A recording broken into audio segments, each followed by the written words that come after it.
So, you want to make your first character in Fabula Ultima, but the book is too big and scary and you don't want to do all that reading. I get you. So let me help you with that process into how to make your character. Break out that pen and paper and let's fill out your first character in Fabula Ultima. I'm going to go ahead and make my own character with you, and if you like what I make, you can just copy off my homework. Okay? Alright, let's get started. First, you're going to need a character sheet itself. You can find a fillable PDF of said character sheet on the official Fabula Ultima website. You can find a link down below.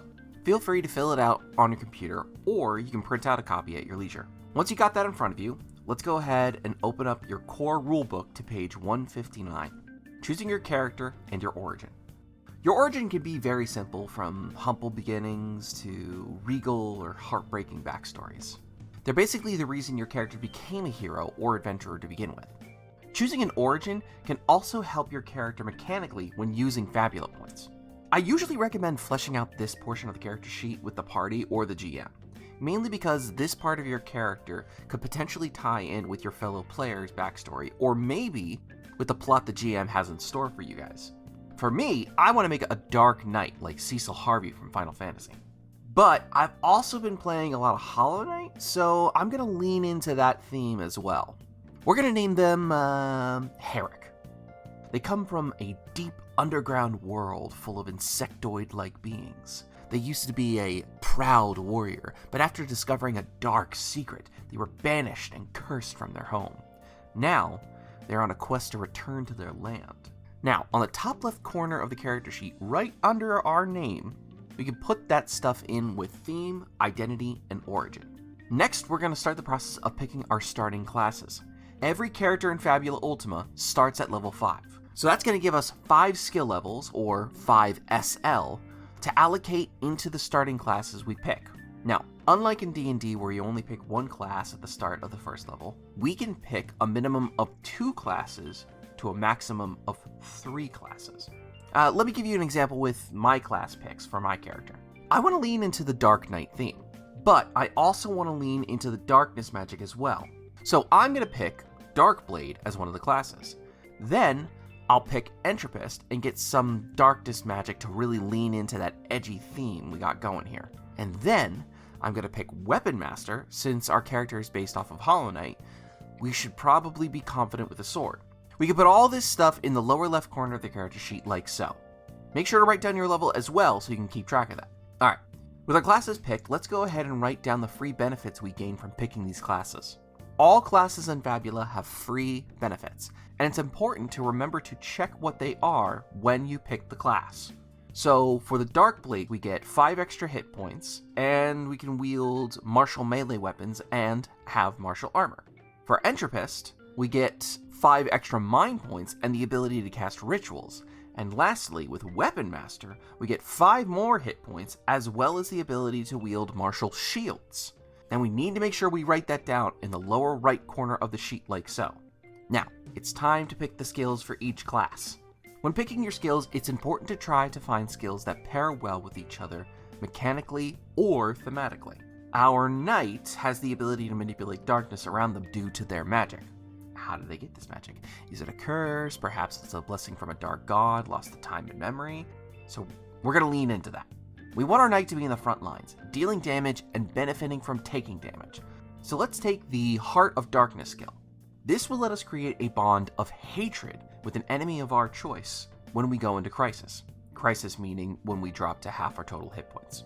This skill will pair well with the Agony skill, which lets us regain hit points and mind points whenever we attack an enemy that we are bonded with. Then let's put one more skill level into Shadow Strike. This will allow us to sacrifice some of our hit points to deal additional damage on our free attack, as well as turning our physical damage into dark damage. Now, before we continue, you'll notice that some of these skills have a star and a number next to it. This represents how many skill levels you can take into that skill. Making this skill more powerful the more skill levels we put into it. However, if a skill you choose doesn't have a star or number next to it, you can only put 1 level into that skill. Alrighty, that leaves us with 2 skill levels left to put into those 2 other classes that we picked. Next, let's take the Stolen Time skill from Entropist. By spending mind points, we can make a creature gain or lose the slow condition, perform the equipment action for free, or choose an ally to take their turn immediately after yours. And if we want to at later levels, we can level up this skill so we can have this ability activate multiple times based on the amount of skill levels that are put into it. Not to mention, placing the slow condition on an enemy lowers their defense, making them easier to hit for later attacks. And finally, for Weapon Master, we're going to take the Blade Storm skill. This will allow us to make our attack multi-2, which means when we spend 10 mind points, we can target 2 enemies with 1 attack roll. Now just to let you know, I did a lot of paraphrasing and sum-ups when it came to what these skills actually do. So, make sure when you pick these skills for your characters, you read the skill carefully and make sure you understand how it works. And feel free to ask the GM if you're confused on the wording. And when you're writing down the skills, make sure you're putting it under the class you got it from. And don't forget to keep track of how many skill levels you have in each class. Each class has a max level of 10, meaning you can only put 10 skill levels into each class total. Make sure you're paying attention to that when you are leveling up. Getting a class to level 10 means that you've mastered that class. When you master a class, you no longer can put any more levels into that class, but you gain a heroic skill of your choice. These can be found on page 232. These skills can vary from boosting your hit points or mind points, extra spells that you can cast, or even a special skill that is exclusive to the class that you have mastered. Okay, now that we got all the ducks in a row when it comes to our class and skills, let's get the rest of this character sheet filled out. Specifically, let's determine the die size of our attributes. In Fabula Ultima, your stats are called attributes, and they are not represented by one stagnant number, but a specific die. Your attributes are Dexterity, Insight, Might, and Willpower. Dexterity represents your ability to dodge attacks and nimbly strike your enemies or hide from danger. Insight is your ability to read a situation and people around you. Might is straightforward and is your ability to power through seemingly impossible barriers and wielding extremely heavy weapons. Or maybe lifting a big rock. And finally, Willpower is your ability to influence others or talk your way through certain situations. These attributes, which you will find in the upper right corner of your character sheet, will each be represented by a die that you will roll when called into action. However, instead of rolling one die like in D&D, you'll always be rolling 2. For example, let's say the GM asked you to move a particularly heavy rock, and he asks you to roll Might plus Might. You would take your Might die, roll it twice, and add the results together. Or perhaps you found a book of ancient text and lore that needs to be deciphered.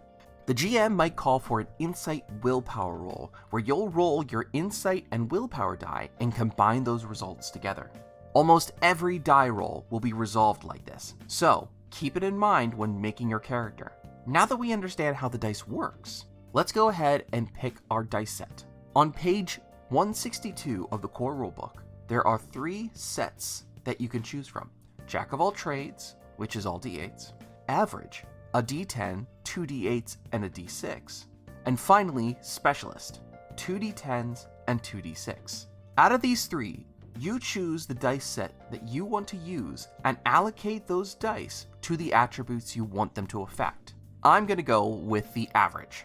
I'm going to put the d10 in Might since he's a warrior first and foremost, but since he's got some magic as well, we want to make sure he's no slouch there. So I'm going to put the 2 d8s on Insight and Willpower, these being the attributes that are more often than not used with magic. Then finally, our d6 in Dexterity. Unfortunately, this is going to affect our defense negatively. But since we picked some skills that actually make him stronger the more damage he takes, this could actually work in our favor. Alright, we got our background, our class picks with the preferred skills that we want to start with, and the dice that we're going to be rolling. Now we have to determine our hit points and mind point totals, as well as our magical and physical defense. HP and MP is tracked right under the attributes section of the character sheet, with defense and magical defense tracked in the lower left area of the character sheet with the equipment section. All of these stats are going to be based on where we put our dice in our attributes. Our HP total is our character level plus 5 times our might size plus the 5 extra hit points that we gain from taking the Darkblade class. Our might is a d10, so the might size is 10. So 10 times 5, that's 50, plus our level, that's 55, plus 5 from Darkblade, that's 60. Oh, I almost forgot that we get 5 more hit points from the Weapon Master class, bumping up our total hit points to 65. Nice. Now our MP total works the same way, except with willpower. Our willpower is a d8, so 8 times 5, that's 40, plus our level, that's 5, and an additional 5 because we took the Entropist class. So our total MP is 50. Very nice. Next, we need to figure out our defense score and our magical defense score. Now these stats of defense and magical defense are the numbers enemies need to roll equal or higher to in order to hit you. Think of them as armor class in D&D. Your defense score is equal to your dexterity die. Our dexterity is a d6, so that means our defense total is 6. Not great. But our magical defense score is equal to our insight die, which is a d8. So that means our magical defense score is 8. Not terrible. And like I said, we want our guy to get hit in order for him to do his special Darkblade abilities. Oh, I almost forgot about inventory points. These are used when you want to drink a healing potion or a mana potion, or perhaps make a tent or create an elemental grenade that does magic damage. Everyone starts with 6 inventory points starting off. You can put that number right under your MP total. Alright, one more step and this character sheet is done. All we gotta do is get our starting equipment. First things first, every character starts with 500 Zenith. That's the currency in this game. You could use that Zenith to purchase weapons and armor. You can also roll for your starting Zenith by rolling 2d6 and multiplying the result by 10. But I wouldn't worry about that unless your GM wants you to roll your starting Zenith. On page 166 of the core rulebook, there's a list of basic weapons, armor, and shields. You'll notice that some of these items have a red star next to their name. This means that the item is considered martial. Martial means that they can only be wielded by characters with classes that let them use martial weapons, armor, and shields. Now, luckily, since we took the Darkblade and Weapon Master as our starting classes, we have access to all of the martial items save martial ranged weapons like guns. Now, for a starting weapon, we want to be able to use something that uses our might die, since it's a d10. Now, the greatsword here on page 167 uses dex plus might when swinging. That means we'll be using a d10 and a d6 when swinging for our attacks. Not bad, but maybe we can do a little bit better. The axe up here on this page lets me roll might plus might, so I think that might be our best option. I do really want it to be a sword, however, so I can ask my GM if I can flavor the axe as a sword, but keep its heavy category. Shouldn't be a problem, but if it is, I'll just have my character wield an axe instead of a sword. So with that in our inventory, we are down to 250 Zenith left to spend. I'll use that to buy my character a set of runic plate armor. This will boost my defense up to 11, but reduce my magical defense by bringing it down to a 7. But since it's so heavy though, it's going to reduce my initiative roll by -3 every time I roll for it. Which is fine, we only need to worry about taking hits and dishing them back. And that's it. Congratulations, you have successfully made your first character in Fabula Ultima. Make sure you send it over to your GM to get it approved, and work with your fellow players to see if you guys want to make shared backstories, because this can actually affect your dice rolls. There have been some optional rules, like quirks and custom weapons, which have been introduced in all of the Fabula Ultima supplement books, like High Fantasy.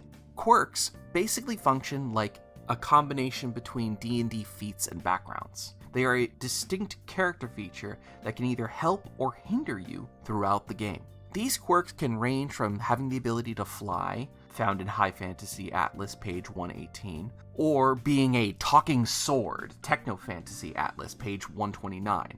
I personally highly recommend quirks to really add some extra flavor to your character, but quirks should always be discussed with the GM beforehand, just in case. Other than that, that's it. I hope you found this video helpful and informative, and if you want to see more Fabula Ultima videos, feel free to like and subscribe.